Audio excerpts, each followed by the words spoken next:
I stood near the champagne tower, gripping my clutch so hard my knuckles were turning pale. It was 8 p.m. on a Friday, and the ballroom at the Grand Hotel was buzzing with the kind of people who spent more on a watch than my parents spent on their first house. I was wearing a sleek, emerald green dress I'd saved up for months to buy, just for this night.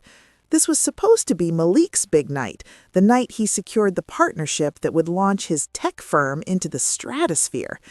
I was just there to be the supportive wife, the arm candy, the rock he always claimed I was. But then I heard it, a sentence that sliced through the noise of clinking glasses and jazz music like a hot knife. Nia? Oh, she's great for the home life, but she lost her spark years ago. Now she's just safe. My stomach dropped to the floor.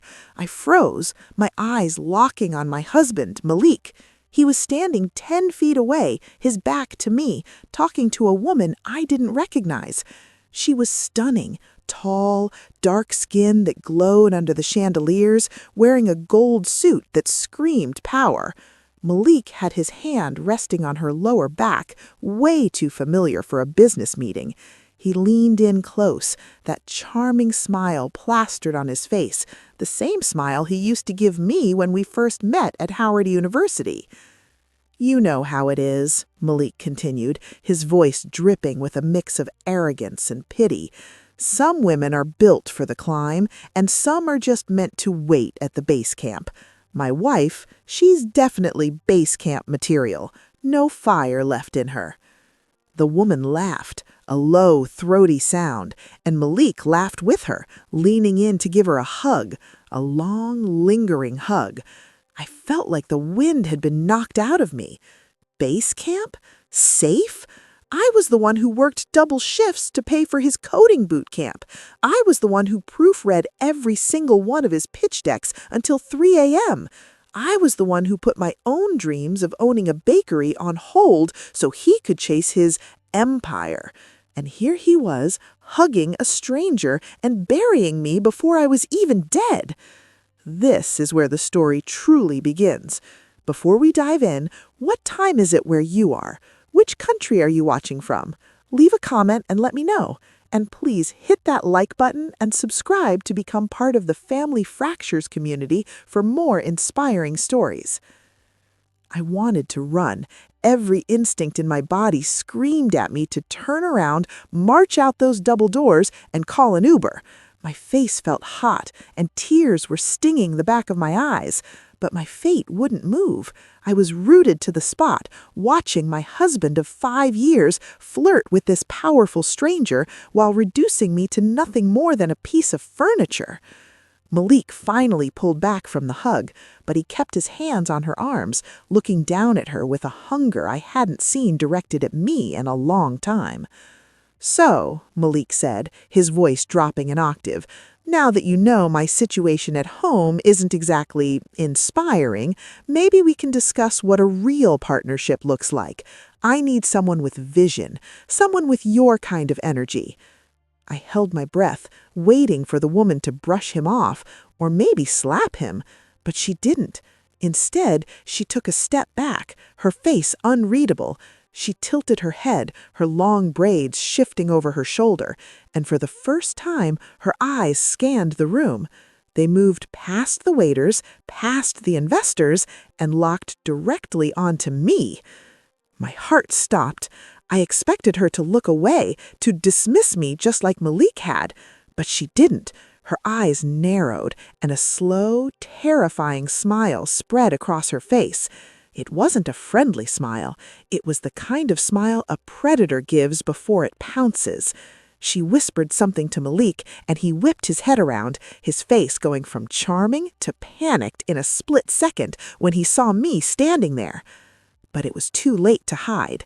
The woman in the gold suit wasn't just some random investor. She started walking toward me, her heels clicking against the marble floor with a rhythm that sounded like a countdown. Malik scrambled to follow her, reaching out to grab her arm, but she shook him off without breaking her stride. She stopped inches from me, close enough that I could smell her expensive perfume, sandalwood and roses. She looked me up and down, not with judgment, but with recognition.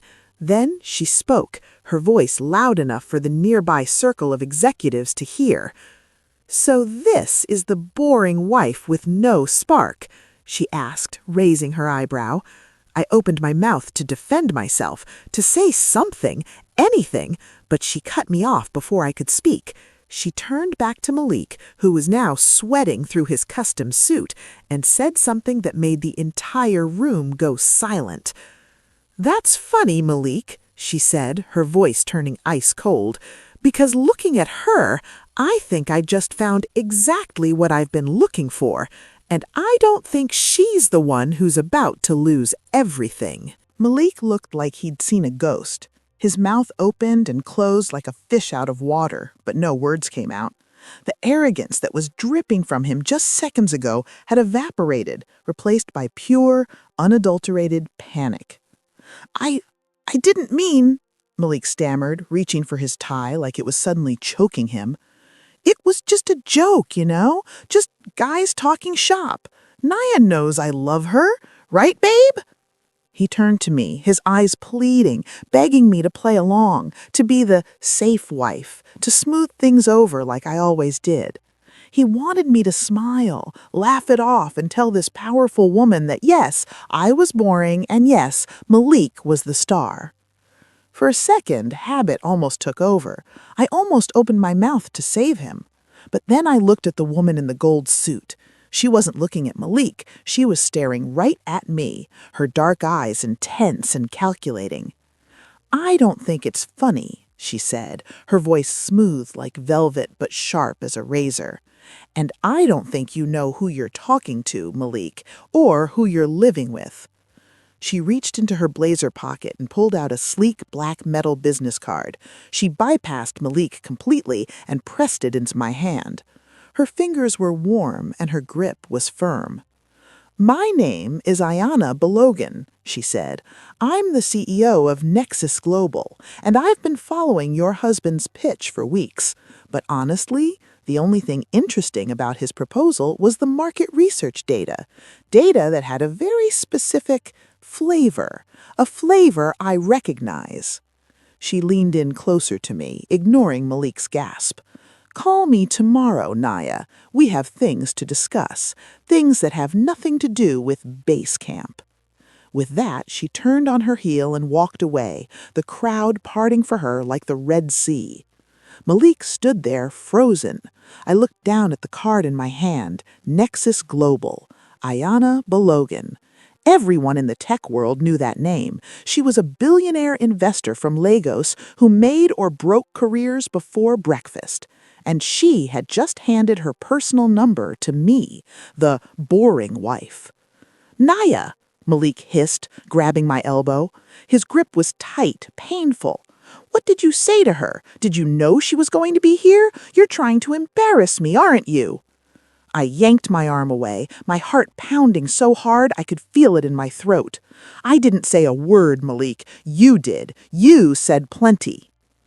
I didn't wait for his response. I turned and walked toward the exit, my legs shaking with every step. I needed to get out of there. I needed to breathe.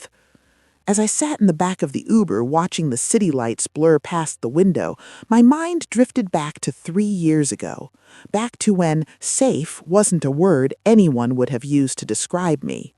I was 29 then and Malik was 32. We had just moved into a small apartment in Brooklyn. I was running a pop-up bakery called Naya's Sweets on the weekends, and I was killing it. I had a line around the block for my sweet potato cheesecake. I had investors calling me. I had a spark so bright it scared people. But Malik was struggling. His first startup had failed, and his ego was bruised. He was depressed, anxious, and feeling like a failure. "I need you, Naya," he had told me one night, crying into my lap on our futon. "I can't build this new app if I'm worried about rent. I can't focus if the house is chaotic with your baking supplies everywhere. I need stability. I need a rock.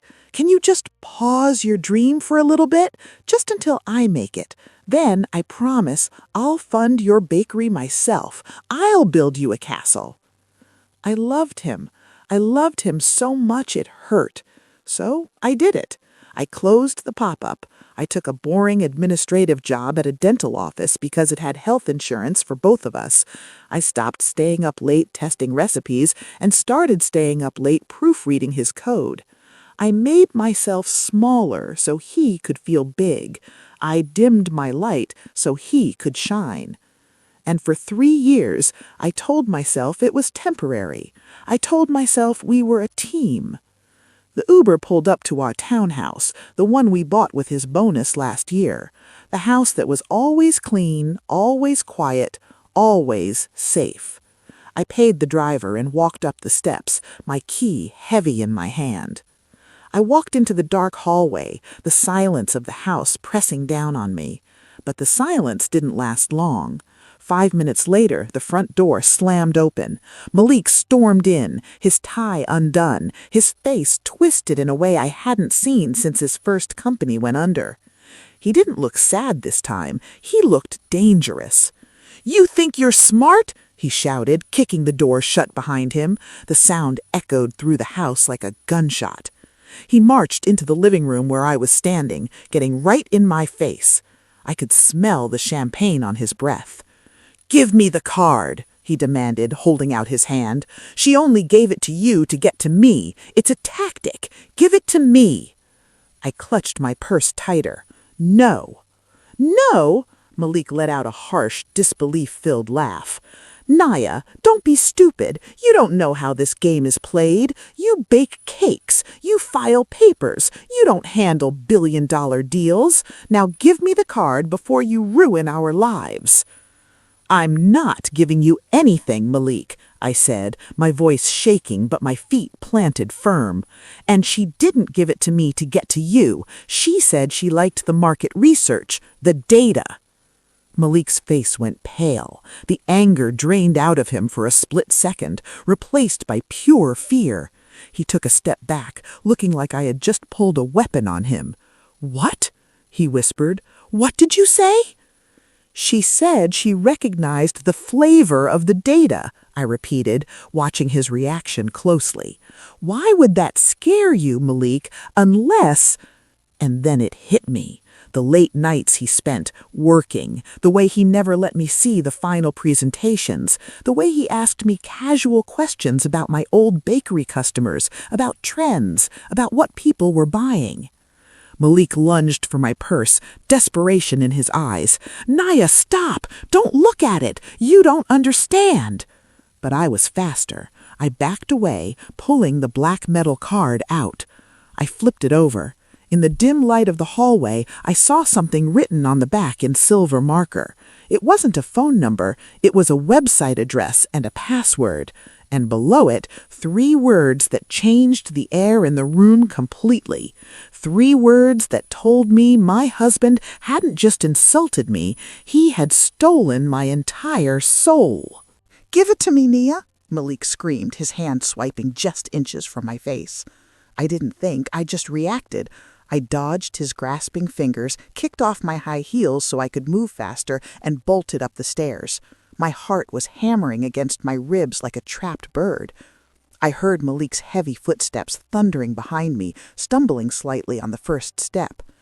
"Don't you dare walk away from me," he roared. "You're acting crazy."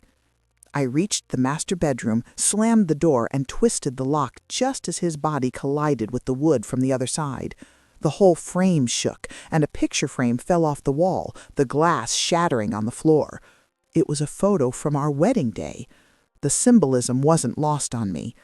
"Nia, open this door," Malik shouted, rattling the handle violently. "You're blowing this out of proportion. It's just business." I backed away from the door, my chest heaving. I retreated into the ensuite bathroom and locked that door too. 2 barriers between me and the man I thought I knew. My hands were shaking so bad I almost dropped the black metal card. I sat on the edge of the cold porcelain tub and flipped the card over again to read those 3 words under the website login. It was yours. My breath hitched.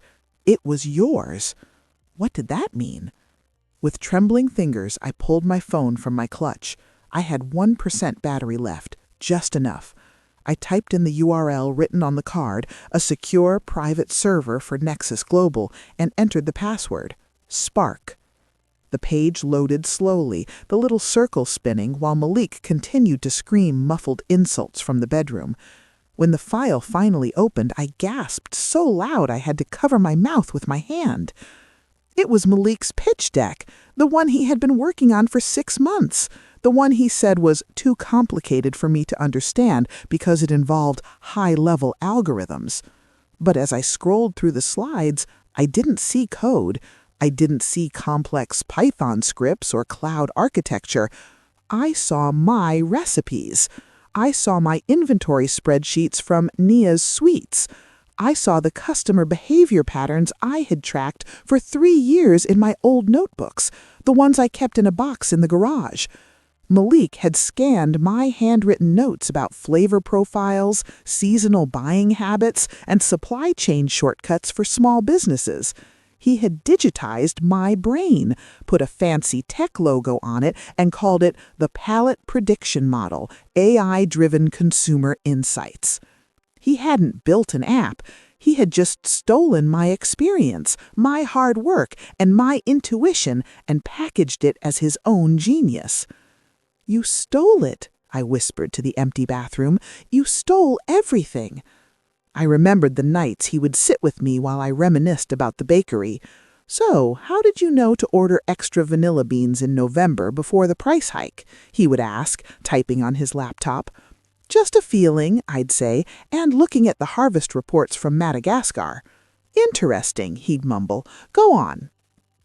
I thought he was taking an interest in my life. I thought he cared. He was just mining me for data.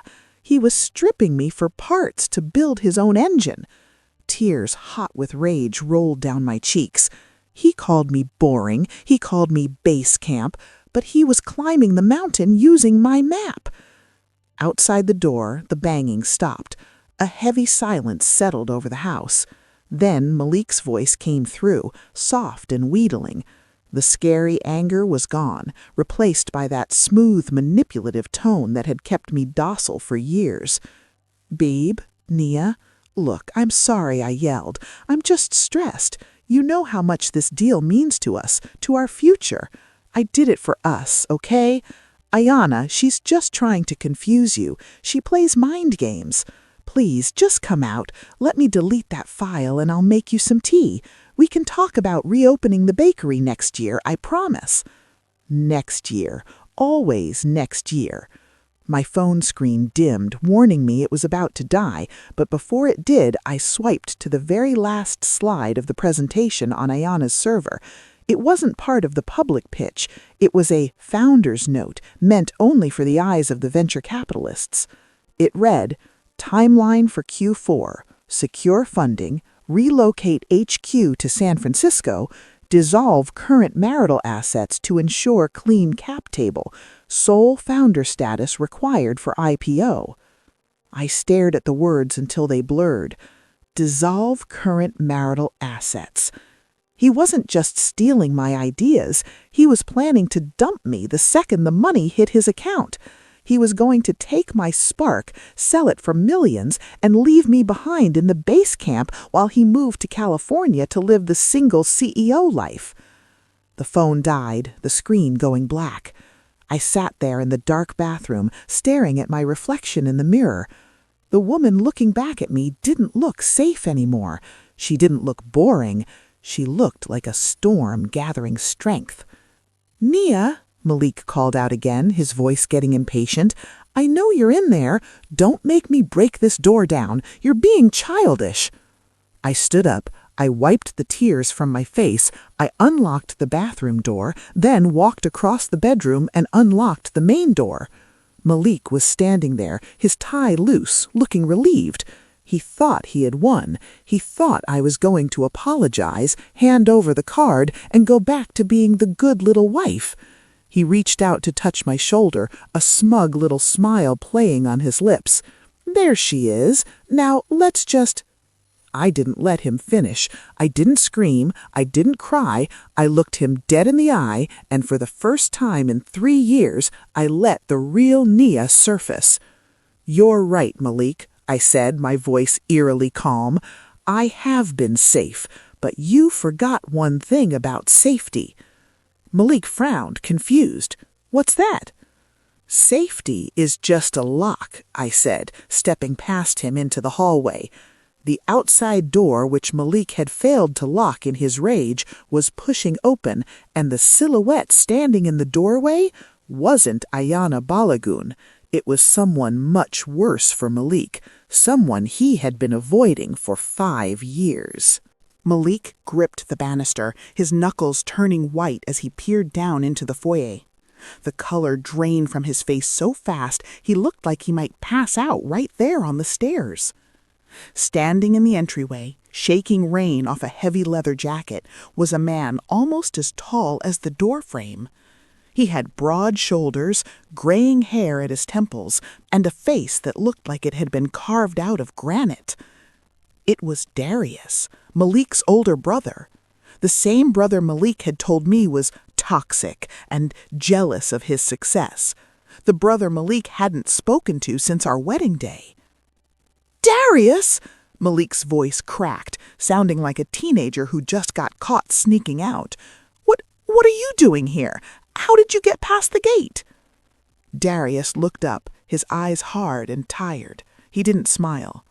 "Gate was open, Malik, just like your mouth always is.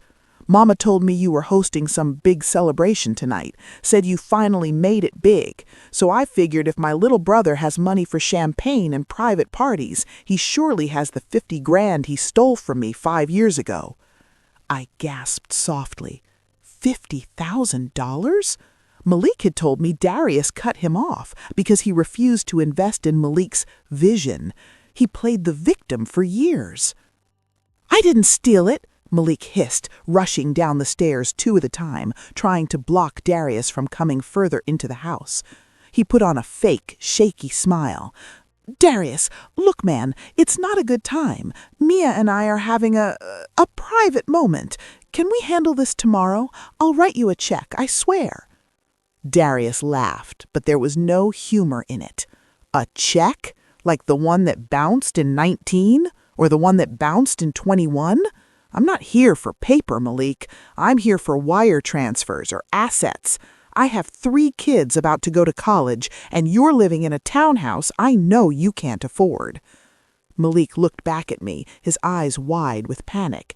He was silently begging me to step in. This was usually the part where supportive Nia would come downstairs, offer the angry guest some coffee, and smooth things over with soft words and excuses while Malik came up with a lie. But supportive Nia was gone. She died the moment he called her base camp. I walked slowly down the stairs, my bare feet sinking into the plush carpet. I didn't look at Malik. I looked straight at Darius. "He doesn't have the money, Darius," I said, my voice steady. "Nia, shut up!" Malik snapped, spinning around to face me. "Don't listen to her, Dee. She's hysterical. She's drunk." "I haven't had a drop to drink," I continued, reaching the bottom step. "He doesn't have your money because he doesn't have a company. He doesn't have a product. The tech empire he's pitching, it's just spreadsheets of my cookie recipes and customer data from my old bakery." The silence in the hall was deafening. Darius looked from me to Malik, his expression shifting from anger to disgust. "Is that true?" Darius asked, his voice low and dangerous. "You hustled me for Grandma's inheritance money to steal your wife's cupcake notes?" "It's algorithms!" Malik screamed, veins bulging in his neck. He was losing control completely now. "It's consumer behavior modeling. You people are too simple to understand the genius of it. I'm going to be a billionaire, and when I am, you'll both be begging me for a dime." He looked manic, desperate. This wasn't just a bad husband. This was a man who had built a skyscraper on quicksand, and he could feel the ground giving way. I'm done, I said. I walked past both of them to the hall closet and grabbed my coat. I'm leaving, Malik, tonight. Malik lunged at me, grabbing my wrist hard. You're not going anywhere. You're my wife. You live here. You think you can just walk out because things got a little real? You owe me, Nia. I made you who you are. Hey, Darius barked, stepping forward and shoving Malik's chest. Malik stumbled back, releasing me. Don't you touch her. You've done enough damage, little man. I didn't waste a second. I grabbed my car keys from the bowl near the door. I didn't pack a bag. I didn't take a toothbrush. I just needed out. This house isn't even yours, is it, Malik? I asked, pausing with my hand on the doorknob. The mortgage, it's in your name, but the down payment? That was Darius's money, wasn't it? Malik didn't answer. He just glared at me with pure hatred. If you walk that door, Nia, don't come back. You'll be nothing without me. You'll be back to baking cookies for pennies. You're average. You hear me? Average. I'd rather be average and real than a spectacular fraud, I said. I opened the door and walked out into the cool night air. The rain had stopped, leaving the pavement glistening under the streetlights. I got into my 2015 Honda, the car Malik hated because it wasn't flashy enough, and locked the doors. My hands were shaking so bad I had to take 3 deep breaths before I could start the engine. I was homeless. My marriage was over. My husband was a thief, and I had absolutely no plan. Actually, that wasn't true. I had one plan. I reached into my pocket and pulled out the black metal card Ayanna Belugan had given me. I dialed the number on the front. It rang once, twice. Hello? Her voice was crisp, awake, like she had been expecting this. It's Nia, I said, pulling out of the driveway, watching Malik's silhouette screaming in the window through my rearview mirror. I saw the file. I saw the founder's note, and I'm ready to talk. Ayanna chuckled, a sound that sent a shiver down my spine. Good, she said. Meet me at my office in 30 minutes. The security guard will let you in. And, Nia, bring your laptop. It's time to show the world who the real genius is. I hung up and hit the gas. I thought the night was over, but as I merged onto the highway towards the city line in the morning, I realized the real war was just getting started, and I was about to drop a bomb that would shake more than just Malik's world. The elevator ride to the 40th floor of the Nexus Global building felt like it took a lifetime. My ears popped as the numbers climbed higher and higher, taking me further away from the ground level, from Malik, and from the life I had just blown up. When the doors finally slid open, I wasn't greeted by a dark, empty office. The entire floor was bathed in soft, cool blue light. Ayanna was sitting at the head of a massive glass conference table that looked like it cost more than my Honda. She wasn't wearing the gold suit anymore. She was in sweatpants and a silk camisole, looking relaxed, like she wasn't plotting the destruction of a man's career at 11 p.m. on a Friday. You made good time, she said, not even looking up from her tablet. Espresso is in the corner. You look like you need it. I didn't argue. I poured a double shot, my hands finally steadying, and sat down opposite her. I placed my laptop on the glass table. I didn't bring my laptop to show you his pitch, I said, my voice sounding stronger in this room of power. I brought it to show you the originals. I opened my old MacBook. It was slow and the fan whirred loudly, a stark contrast to the sleek tech around us. I pulled up my Naya Suites master folder from 3 years ago. I opened a spreadsheet titled Q3 Inventory and Customer Retention 2021. Look at column D, I said, sliding the computer toward her. See that variable? Comfort Trigger Index? That's not a coding term. That's something I made up to track when people buy comfort food based on local weather patterns and bad news cycles. Ayana slid the laptop closer. Her eyes scanned the screen, darting back and forth. She tapped a few keys, comparing my spreadsheet to the one she had on her own screen, Malik's proprietary algorithm. "He didn't even change the name," Ayana murmured, a dry laugh escaping her lips. "He literally copy-pasted Comfort Trigger Index into his source code and told my analysts it was Complex Technical Interface. The man is not just a thief, he's lazy." She looked up at me, and her expression softened for the first time. "He really convinced you weren't smart enough to understand your own work, didn't he?" "For 3 years," I admitted, the shame burning my cheeks. "He told me tech was a different language, that I was base camp while he was climbing Everest. I believed him because, well, he's the one with the degree. I'm just the baker." Ayana said sharply, leaning forward, "you built a predictive behavioral model using nothing but receipts and intuition. Do you know what we call that in Silicon Valley? We call that a unicorn. Malik isn't the genius, he's the parasite attached to the genius." Hearing her say that, hearing a billionaire validate my mind, felt like oxygen rushing into a room that had been airless for years. I sat up straighter. "So, what do we do? Do we sue him? I don't have money for a lawyer. He controls all our accounts." Ayana shook her head, a wicked glint appearing in her eye. "Suing takes years. Lawyers are expensive and boring. I prefer public executions." She spun her tablet around so I could see the calendar displayed on it. "Monday morning, 9 a.m., she said, pointing to a red block on the schedule. "Malik is scheduled for his final technical deep dive with my entire board of directors. It's the final step before we wire him $5 million. He has to run the code live. He has to explain the architecture in real time." "He can't. He doesn't know how it works. He just memorized the pitch deck." "Exactly," Ayana smiled, "and normally he might be able to bluff his way through it with buzzwords, but he won't be able to bluff on Monday because he's not the one running the demo." "Who is?" Ayana pointed a perfectly manicured finger at me. "You are." My stomach did a flip. "Me?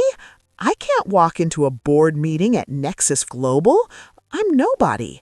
"You are the architect of the product," Ayana corrected, "and I'm going to hire you as a special consultant effective immediately. Your job is to audit the code during the meeting." She stood up and walked over to the floor-to-ceiling window, looking out at the city lights. "But there's a catch, Naya, a big one. If we do this, there is no going back. Malik will lose everything, his reputation, his money, probably his freedom if the fraud charges stick. You have to be ready to watch him burn. Can you do that? Can you destroy the man you loved?" I thought about Malik hugging that woman at the party. I thought about him calling me safe. I thought about him screaming at me through the bathroom door while he planned to divorce me and leave me with nothing. "He already burned us," I said, my voice cold. "I'm just sweeping up the ashes." "Good," Ayana said, "but before we prep for Monday, you need to see one more thing. My security team ran a background check on Malik when he first applied for funding. We found something odd. I didn't think much of it until I met you tonight." She tapped her screen and pulled up a photo. It was a grainy surveillance shot taken outside a bank in Jersey City 3 days ago. Malik withdrew $10,000 in cash, and look who he gave it to. I squinted at the photo. Malik was handing a thick envelope to a woman in a parked car. I didn't recognize the car, but when I looked at the woman's face in the zoomed-in frame, my blood turned to ice. It wasn't a stranger. It wasn't a random mistress. It was my cousin, Keisha, my best friend, the only person besides Malik who knew the password to my old laptop. "No," I whispered, the room spinning. "Not Keisha. She helped me pack up the bakery. She told me to trust Malik." "Looks like Malik isn't the one who's been playing you," Ayana said softly.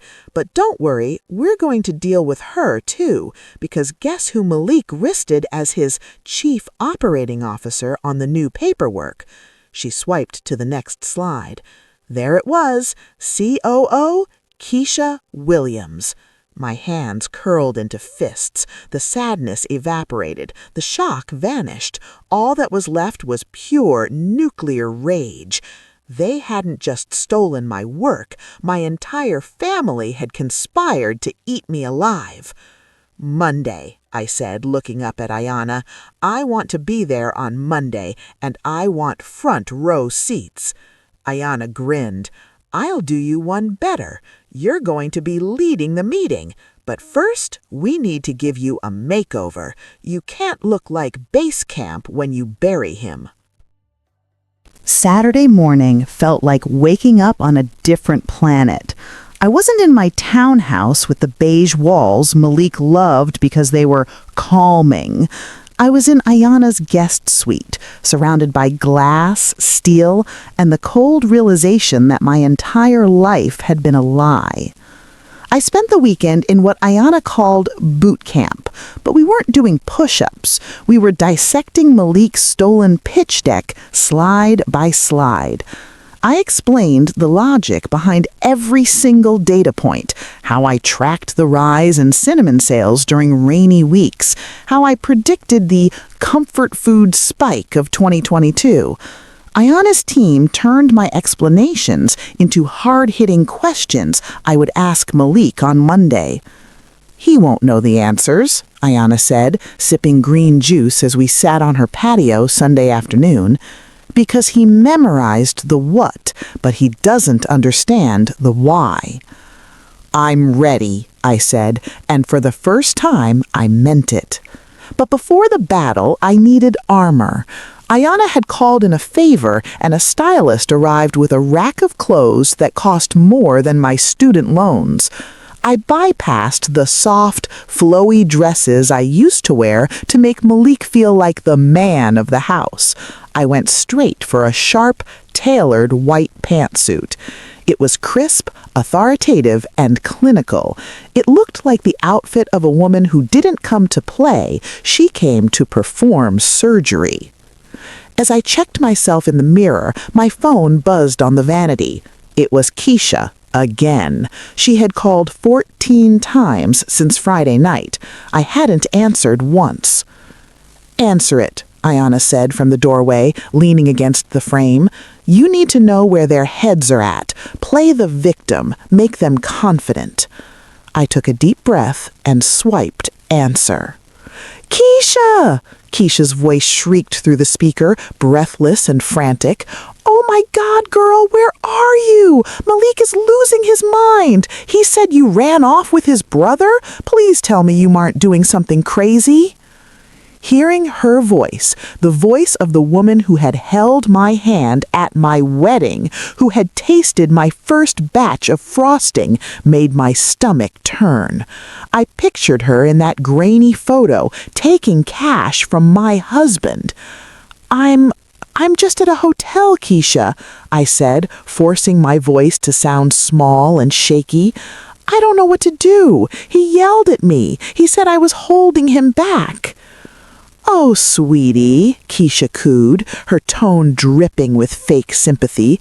"You know how Malik gets when he's stressed. He loves you. He's just under so much pressure with this Nexus deal. He's doing it for you, Nia, to buy you that bakery you always wanted." The lie was so bold I almost laughed. "He wants to buy me a bakery?" "Yes, he told me just yesterday." Keisha lied smoothly. "Look, just come home, or at least stay away from the city until Tuesday. Let him finish his meeting on Monday. If you cause a scene now, you'll ruin his funding, and then you really will have nothing. Just stay hidden, okay? For me?" Stay hidden. That was the plan. Keep the boring wife out of sight so the COO mistress could collect her check. Okay, Keisha, I whispered. I'll stay hidden. I won't go near the office. Good girl, she said, the relief evident in her voice. I love you, cousin. I'll fix this. She hung up. I lowered the phone and looked at Ayanna. She told me to stay away until Tuesday, I said, my voice hardening. She's terrified I'm going to show up. Then let's make her worst nightmare come true, Ayanna smiled. Monday morning arrived with a gray, overcast sky, perfect weather for a funeral. I rode in the back of Ayanna's tinted USV, watching the Nexus Global Tower loom closer. My heart was pounding, not from fear, but from adrenaline. We pulled up to the private entrance around the back to avoid being seen in the main lobby too early. Ayanna swiped her badge, and we took the executive elevator straight to the top floor. The meeting starts in 10 minutes, Ayanna said, checking her watch. They're already in the boardroom setting up. I have a live feed. She pulled out her tablet. On the screen, I saw the interior of the boardroom. Malik was there, pacing back and forth, wearing his lucky navy blue suit. He looked nervous, wiping sweat from his forehead.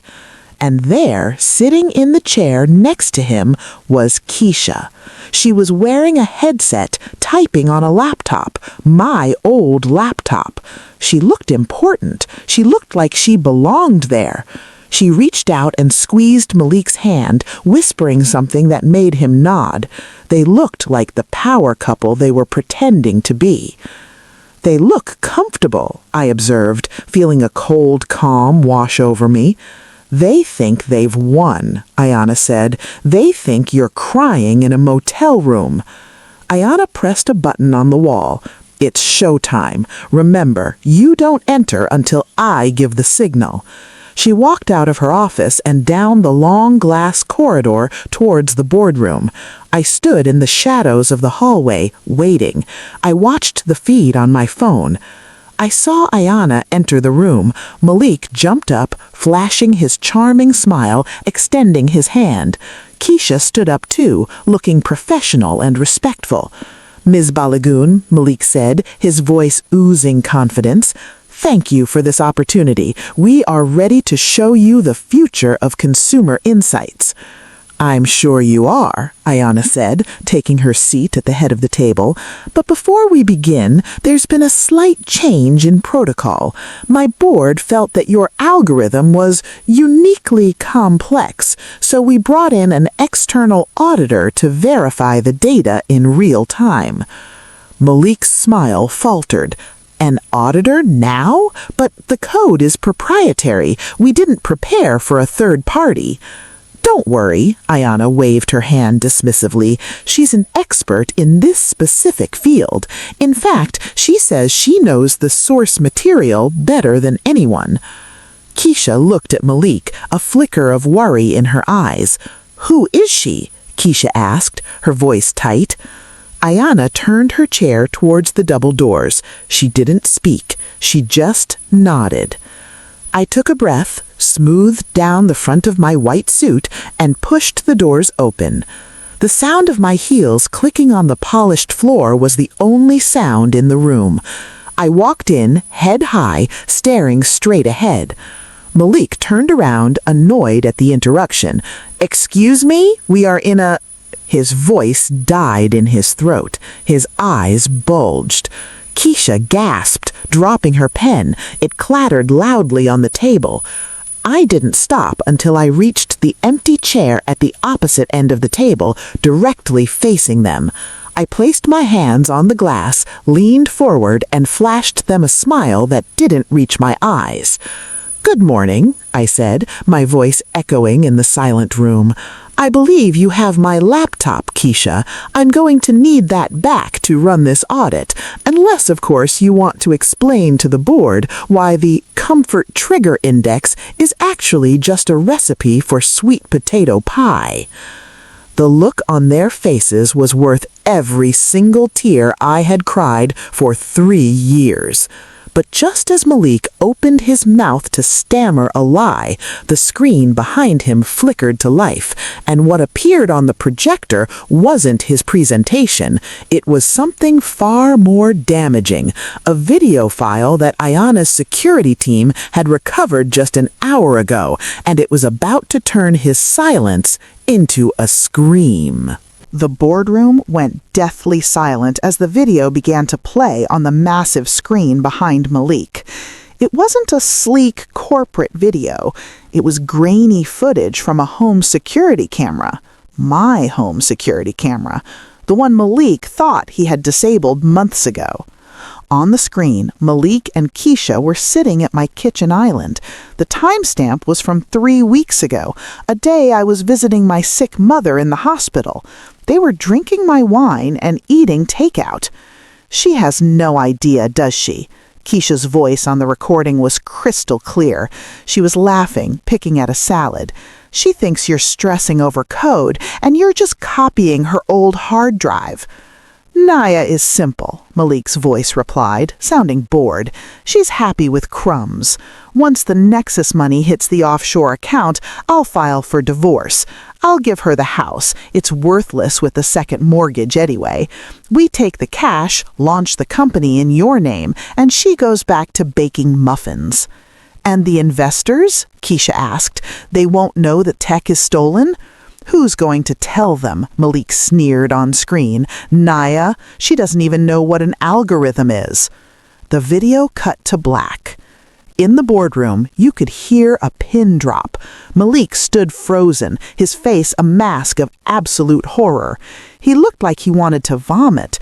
Keisha was trembling so hard her chair was vibrating against the floor. This is taken out of context, Malik shouted, his voice cracking into a high-pitched squeak. He spun toward the board members, waving his hands frantically. This is a deepfake, AI-generated. You know how good technology is these days. Naya is jealous. She's trying to sabotage the deal.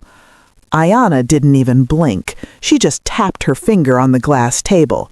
A deep fake, Mr. Williams. That's a serious accusation, but luckily we have the architect right here to verify the source code. She nodded at me. Malik, I said, stepping closer to the table, if this is your code, you should be able to log in to the admin panel, right? I slid the laptop toward him. Go ahead, type in the admin password. Malik stared at the keyboard. Sweat was literally dripping off his nose onto the glass. He didn't know the password. He couldn't know it because I hadn't used a standard password. I changed it this morning. I forgot it. Stress. You forgot the password to your $5 million platform? One of the board members asked, his voice dripping with skepticism. Move, I said. I didn't wait for him to move. I reached over his shoulder and typed in the password, Sweet Potato Swirl 2019. The screen unlocked instantly. Now, I said, addressing the room, Malik claims this is a complex consumer behavior algorithm. Let's look at the back end. I opened the main data file. I projected it on the big screen, replacing the video of their betrayal. Lines of code appeared, but they weren't Python or Java. If temperature less than 40 degrees and precipitation equals true, then promote cinnamon buns. If local sports team loses, increase chocolate inventory by 30%. The room filled with murmurs. That's not code, I said, pointing at the screen. That's my inventory logic from my bakery. And this? I scrolled down to a section labeled Proprietary User Data. This is a list of my cousin's allergies and my neighbor's birthday orders. I looked at Keisha. You recognize this, don't you, Keisha? You're allergic to strawberries. It's right there in line 45. Keisha burst into tears, real ugly tears. She stood up, knocking her chair over. I didn't know. Malik told me he rewrote it. He told me it was legal. I just wanted to help. Sit down, Ayana barked. The authority in her voice made Keisha drop back into her seat like a stone. Malik was panting now, looking for an exit. Okay, so maybe I used some of her notes for inspiration. So what? The idea is still mine. The business model is mine. You can't prove I stole anything criminal. Actually, I said, reaching into my blazer pocket, that's the funny thing about inspiration. When you pitched this to Nexus Global, you signed a document stating that you owned 100% of the IP. That's a federal document, Malik. I pulled out a folded piece of paper, the affidavit he had signed months ago. And since you stole my data to get that money, that's not just copyright infringement, that's wire fraud. And because you involved Keisha, who lives in New Jersey while the business is registered in New York, I leaned in, so close I could see the terror in his eyes. That makes it interstate conspiracy. That's federal, Malik. That's not sleeping on the couch trouble. That's prison trouble. Malik's knees gave out. He actually slumped against the table, gripping the edge to hold himself up.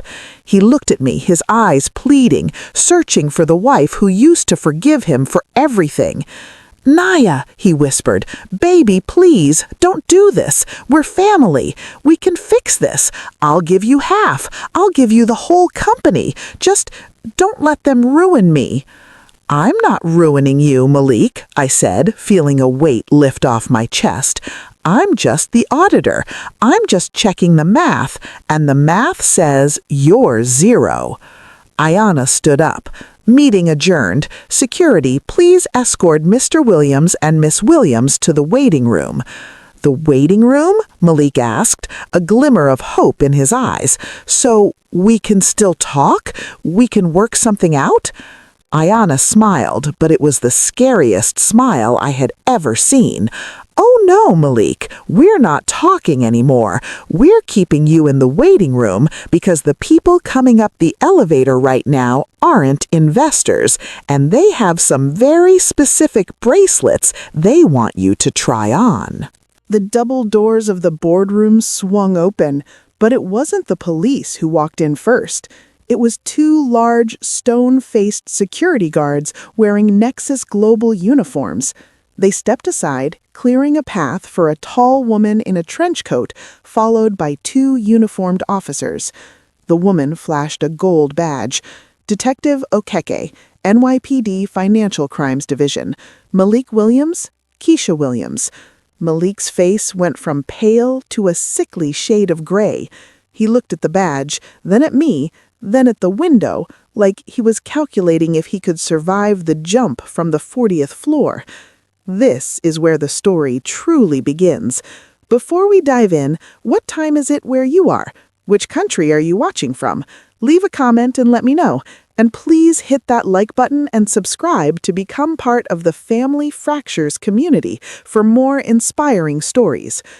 "This is a mistake!" Keisha screamed, backing away until she hit the wall. She pointed a shaking finger at Malik. "I didn't do anything. I'm just an employee. He told me it was all legal. He told me Nia gave him permission." "You lying snake!" Malik roared, turning on her. "You were the one who told me to cut her out. You said she was too emotional to handle the business." "Enough," Detective Okeke said, her voice cutting through the noise like a whip. She nodded to the officers. "Cuff them." The sound of the handcuffs ratcheting shut was loud in the quiet room. Click, click. It was the sound of my marriage officially ending. It was the sound of my cousin's betrayal being locked in steel. As the officers began to lead them out, Malik dug his heels into the carpet. He twisted his body to look at me, his eyes wide and wet with desperate tears. "Nia, baby, please," he begged, the arrogance completely gone. "I'm your husband. We took vows, for better or for worse. You can't let them take me to central booking. You know I can't handle jail. I have asthma. I have anxiety." I walked over to him. I stood close enough that I could smell his expensive cologne, bought with the money he stole from Darius, no doubt. "I remember our vows, Malik," I said softly. "I honored them. I made myself small so you could feel big. But you broke those vows the minute you decided my worth was something you could sell. Oh, fix it, he sobbed. Oh, pay everyone back. I'll be the husband you deserve. You can't be the husband I deserve, I said, my voice steady, because I deserve a partner, not a parasite. Get them out of here, Ayana ordered, turning her back on them. As the officers dragged them into the hallway, a slow clapping started. Malik froze. Standing near the elevators, leaning against the wall with a satisfied grin, was Darius. Malik's jaw dropped. Darius? You called the cops? Nia called me, Darius said, pushing off the wall and walking over. He looked at Malik with pity, not anger. And I called Detective Okeke. She was very interested to hear about where my 50 grand went. Turns out, wire fraud carries a mandatory minimum sentence, little brother.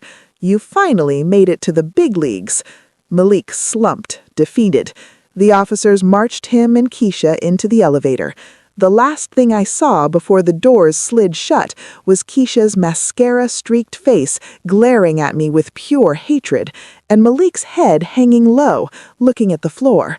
The elevator dinged, and they were gone. The silence that followed was heavy. I let out a breath I felt like I had been holding for 3 days. My knees felt weak, and I had to grab the back of a chair to steady myself. It was over. The adrenaline crash was hitting me hard. Darius walked over and placed a heavy hand on my shoulder. You okay, sis? I don't know, I admitted, my voice trembling. I just sent my husband and my best friend to prison. I feel empty. That's not emptiness, Ayana said, walking over with a glass of water. That's space. You just cleared out all the trash. Now you have space to build something real. She handed me the water and leaned against the table. Speaking of building, the board and I were talking while you were dissecting your husband. We were impressed, not just by the drama, though that was excellent TV, but by the data. I looked at her, confused. The data? But it's just cookie sales and weather reports. To you, maybe, Ayana said. To us, it's a raw, human-centric, predictive model. It worked. Malik's pitch was a lie, but your underlying logic, that was the truth. Nexus Global doesn't invest in thieves, but we do invest in visionaries. She slid a folder across the glass table toward me. It wasn't a police report. It was a contract. We can't give you the $5 million we were going to give Malik because the company doesn't exist yet, but I'm willing to offer you a seed round, $500,000 to start Nia's Sweets again, but this time we scale it. We use your data to build a franchise, smart bakeries, predictive inventory, a nationwide brand. I stared at the folder. $500,000. It was enough to buy a storefront, enough to hire staff, enough to get my life back. I don't know if I can, I whispered. I'm not a CEO. If you say just a baker, I'm going to rescind the offer, Ayana warned, though her eyes were kind. You just took down a con artist in front of a $1 billion board. You can run a bakery, Nia. I looked at Darius. He nodded. Take it, Nia. You earned it.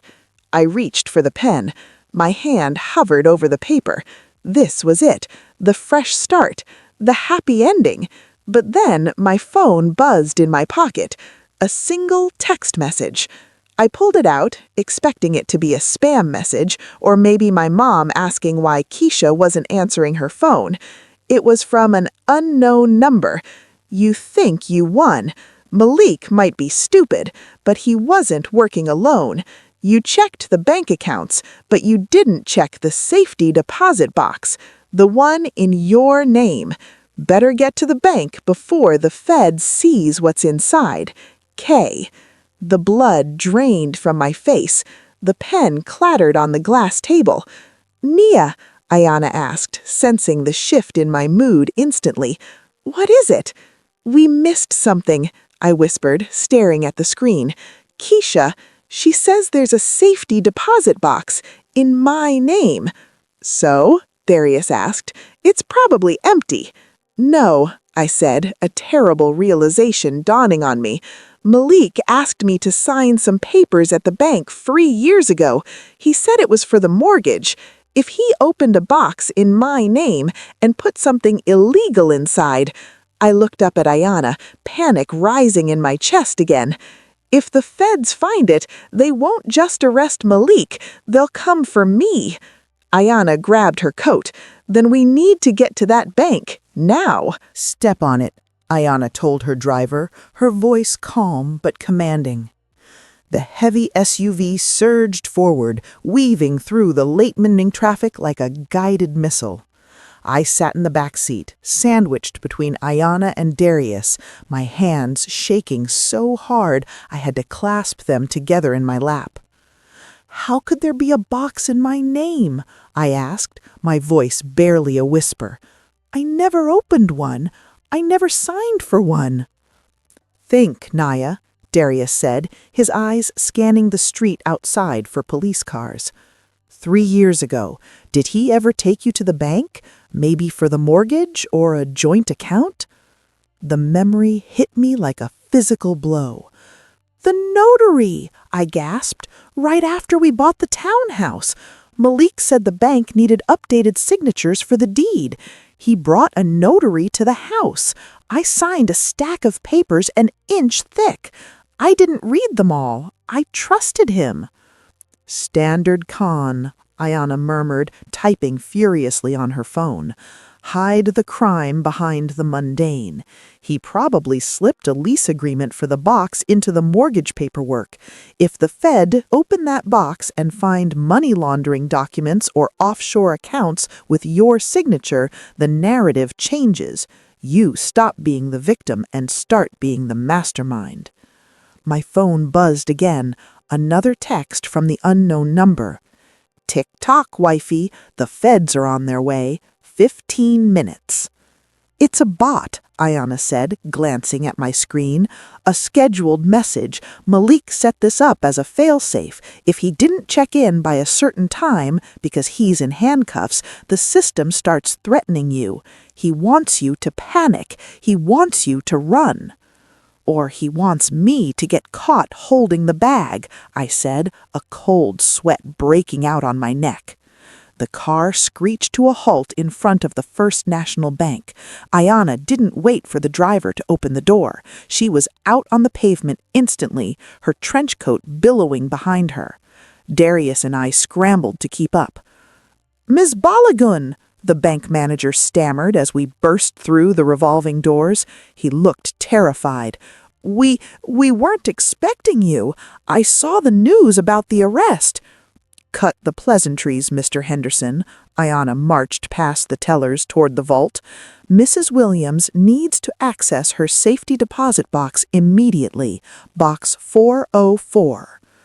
I can't," Henderson said, jogging to keep up with her. "Detective Okeke just called. She put a freeze order on all assets related to Malik Williams. She's on her way here now with a warrant." Ayana stopped and turned on him. She didn't yell. She just stared at him with that terrifying billionaire intensity. "The warrant is for Malik Williams," Ayana said softly. "This box is in the name of Naya Williams. Is her name on the warrant?" "Well, no, but—" "Then you have exactly 3 minutes to open that vault before I pull Nexus Global's business accounts from this branch, all $400 million of them." Mr. Henderson turned pale. He fumbled for his keys. "Right this way." The steel gate of the vault buzzed open. The air inside was cool and smelled of old paper and metal. We found box 404. Mr. Henderson used his key, and I used the master key Malik had kept hidden on his keychain, the one Darius had swiped from Malik's pocket before the police took him away. I pulled the long metal box out. It was heavy. "Hurry," Darius whispered, watching the door. I flipped the lid open. I expected diamonds. I expected stacks of cash. Instead, I found a single thick blue folder and a hard drive. I opened the folder. The first page made my knees buckle. It was a set of incorporation documents for a company called Spark Innovations, registered in the Cayman Islands. Listed owner, Nia Williams. And behind that, bank statements, millions of dollars moving through accounts with my name on them. Money that wasn't from investors. Money that looked like it came from illicit sources. "He framed me," I choked out, tears blurring my vision. "He set this up years ago. If the police see this, I'm going to prison for 20 years. "That's not all," Ayanna said. She reached into the back of the box and pulled out a photo. It wasn't a document. It was a picture of a little boy, maybe 4 years old, sitting on a swing set. He had Malik's eyes. She flipped the photo over. In Malik's handwriting, it said, "For Junior, the reason for the hustle." My breath hitched. "Who is that?" I asked, whispering. "Look at the date on the medical bill stapled to it." Ayanna pointed to a piece of paper in the box. "Paternity test, 2019. I did the math. 2019 was the year we got married. "He has a son," I whispered, the realization shattering whatever piece of my heart was left. "He has a son, and the mother—" I looked at the name on the bill. Keisha Williams. "They aren't just cousins," Darius said, his voice thick with disgust. "Keisha isn't his cousin. She never was." "They lied about everything," I said, my voice rising. "He married me for my credit score. He stole my ideas to fund a life with her and their son. I was just the bankroll." "And the scapegoat," Ayanna added grimly. "Police!" a voice shouted from the lobby. "Nobody move!" "They're here," Darius hissed. "Nia, give me the folder. I'll stuff it in my jacket. I'll take the fall." "No," I said. "You have kids, Darius. I'm not letting you go down for this." "If they find that on you, Nia, it's over," Ayanna said, her eyes darting around the vault. "You can't explain away a Cayman Islands account with your signature." "I'm not going to explain it," I said. A strange, cold clarity washed over me. I looked at the photo of the boy. I looked at the stolen millions in my name. "Malik thinks this is his checkmate," I said, looking at Ayanna. "He thinks I'm going to hide this, or run, or get caught and cry." I took the hard drive and the photo of the boy. I put the fraudulent documents back in the box and slammed it shut. "What are you doing?" Darius asked, panicked. "Leave the box. We have to go." "No," I said. "I'm done running." I turned toward the vault door just as Detective Okeke appeared, her gun drawn, flanking the terrified bank manager. "Step away from the box," Okeke shouted, "hands where I can see them." Ayanna and Darius raised their hands. I raised mine slowly, clutching the hard drive in one hand and the photo in the other. "Detective," I said, my voice echoing off the steel walls, "you don't need a warrant for this box. I'm giving you permission to search it." Detective Okeke lowered her gun slightly, confused. "Ms. Williams?" "Everything inside that box was planted to frame me, and I can prove it. But what I'm holding in my hand right now, this is the only thing you actually need." I stopped inches from her. "Malik Williams thinks he's smart," I said, holding up the hard drive. "But he made one mistake. He recorded his leverage, and I know exactly where the real money is buried. I'm ready to make a deal, but not for immunity." Detective Okeke raised an eyebrow. "Then for what?" I looked back at the empty metal box that was supposed to be my coffin. "I want 5 minutes alone with him in the interrogation room," I said, "before you process him. I want him to know exactly who ended him." The interrogation room was colder than the bank vault.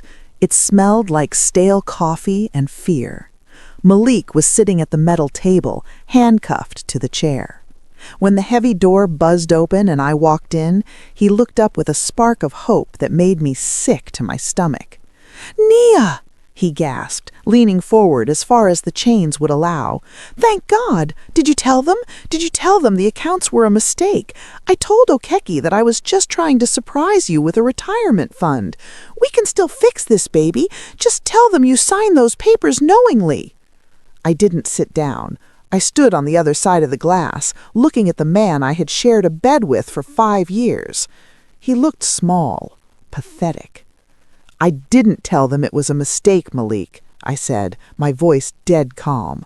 "I told them about the Cayman accounts. I gave them the hard drive with the original metadata showing I created the files in 2021, and I gave them the text logs from Keisha's burner phone." Malik's face crumbled.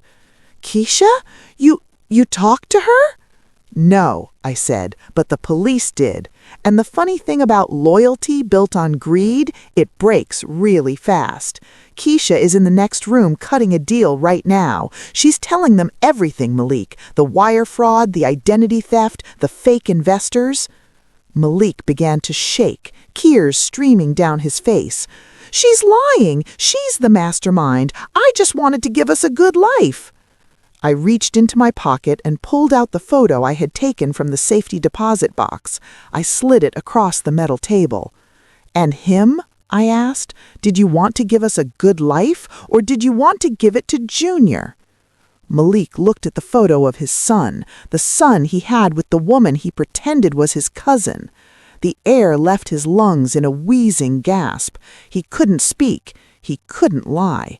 The evidence was staring him in the face. "I know everything," I whispered. "I know Keisha isn't your cousin. I know you've been living a double life since before we got married.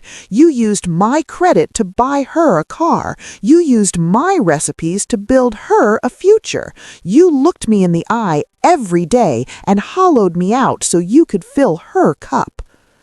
"Nia, please," he sobbed, putting his head on the table. "I'm sorry. I'm so sorry." "You aren't sorry you did it," I said, turning toward the door. "You're sorry you bet against the wrong woman. You called me base camp, remember? You said I had no spark." I knocked on the door for the guard. "Well, Malik," I said, looking back at him one last time, "I hope you enjoy the view from rock bottom, because I'm climbing." The guard opened the door and I walked out, leaving his screams echoing in the hallway. 8 months later. The line wrapped around the block in downtown Brooklyn. It was raining, but nobody seemed to care. They were waiting for the grand opening of Nia's, the flagship store of the new franchise I co-owned with Nexus Global. Inside, the air smelled of cinnamon, vanilla, and success. But this wasn't just a bakery. Above the counter, digital screens displayed real-time inventory adjustments based on the weather outside, my algorithm, legally patenting my name, working in real time. "You're nervous?" I turned to see Darius standing there, holding a tray of champagne flutes. He looked younger, lighter now that he finally had his inheritance money back, plus interest from the lawsuit settlement. "Not nervous," I smiled, adjusting the lapel of my emerald green suit. Ayana Balagoon walked over, looking as regal as ever in a gold trench coat. She clinked her glass against mine.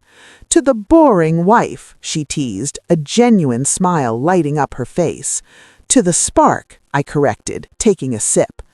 The legal battle had been swift and brutal. With the evidence I provided, Malik didn't stand a chance. He pled guilty to federal wire fraud, identity theft, and money laundering. He was sentenced to 12 years in federal prison. Keisha got 7 years for conspiracy. As for Junior, the innocent boy caught in the middle, Darius and I made sure he was placed with a decent aunt on Keisha's side, and I set up a small trust fund for him. Not because I owed Malik anything, but because I refused to let his darkness turn me into someone cruel. I broke the cycle. I walked over to the floor-to-ceiling window and looked out at the city. My reflection looked different now. The woman who had hidden in the bathroom, terrified of her husband's temper, was gone. The woman who made herself small was dead. My phone buzzed. It was a notification from the prison email system. Malik was trying to contact me again. He sent one every week. Apologies, begging for money for the commissary, promises that he had changed. I didn't feel anger anymore. I didn't feel sadness. I tapped the screen, selected Block Sender, and slid the phone back into my pocket.